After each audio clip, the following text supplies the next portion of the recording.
बिस्मिल्लाहिर्रहमानिर्रहीम। उर्दू कहानियाँ और मालूमात में खुश आमदीद। यूँ तो हमने लाजवाल मोहब्बत की कई कहानियाँ सुन रखी होंगी, लेकिन आज के दौर में पुरखुलूस मोहब्बत मिलना और आखिरी सांस तक उसे निभाना नामुमकिन सा लगता है।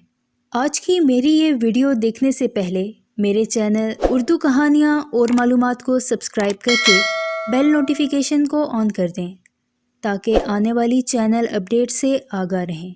गुज़िश्ता दिनों समाजी राब्ते की वेबसाइट फेसबुक पर एक खातून ने अपने माँ बाप की मोहब्बत की कहानी बयान की, जिसे पढ़ने के बाद हर आंख अश्क बार हो गई।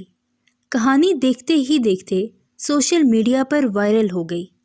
खातून ने कहानी के साथ साथ अपने माँ बाप की कुछ यादगार तस्वीर भी शेयर की। उन्होंने बताया कि उनके वालिद की 5 बेटियां थीं और जब वो घर आते थे तो अब्बू सबसे पहले हमारी अम्मी को चूमते थे, क्योंकि वो उनकी पहली मोहब्बत थी। छुट्टी वाले रोज़ हम सब गाड़ी में सवार होकर लॉन्ग ड्राइव पर जाते थे। अब्बू घंटों तक गाड़ी चलाते थे और हमारी अम्मी के लिए गाने गाते थे।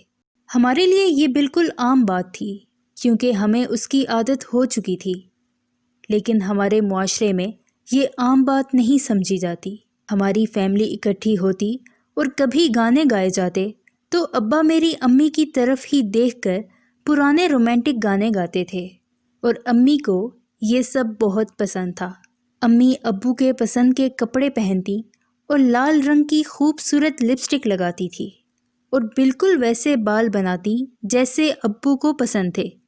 यहाँ तक कि वो बीमारी में भी ऐसा ही करती थी। हर सर्जरी के बाद अम्मी मज़ीद बीमार होती चली गई।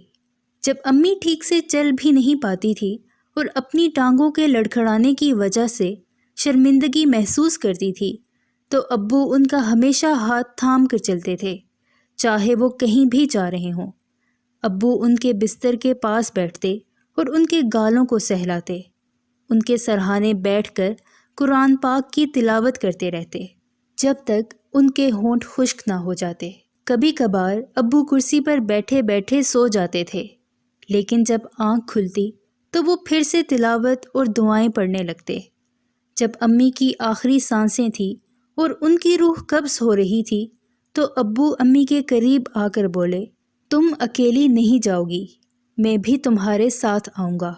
मैंने ये सुन लिया था और मुझे उस वक्त शदीद गुस्सा आया था कि हम बाकी लोग तो हैं, हम सब बच्चे जवान थे, कुछ शादीशुदा और बाल बच्चेदार थे, और मेरा ख्याल है कि अब्बू को लगता था कि उनका अब और कोई नहीं है।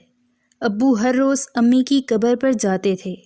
अब्बू ने कब्रिस्तान वालों को दरख्वास्त दी कि जब वो मरें तो उन्हें उनकी बीवी के साथ वाली जगह पर दफन होने दिया जाए, और हर चंद घंटे बाद हमसे पूछते थे, क्या कब्रिस्तान वालों ने इजाज़त दे दी?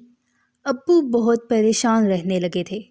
जब दफन होने का इजाज़तनामा हमारे घर आया तो मुझे बहुत परेशानी हुई, लेकिन अब्बू खामोश हो गए।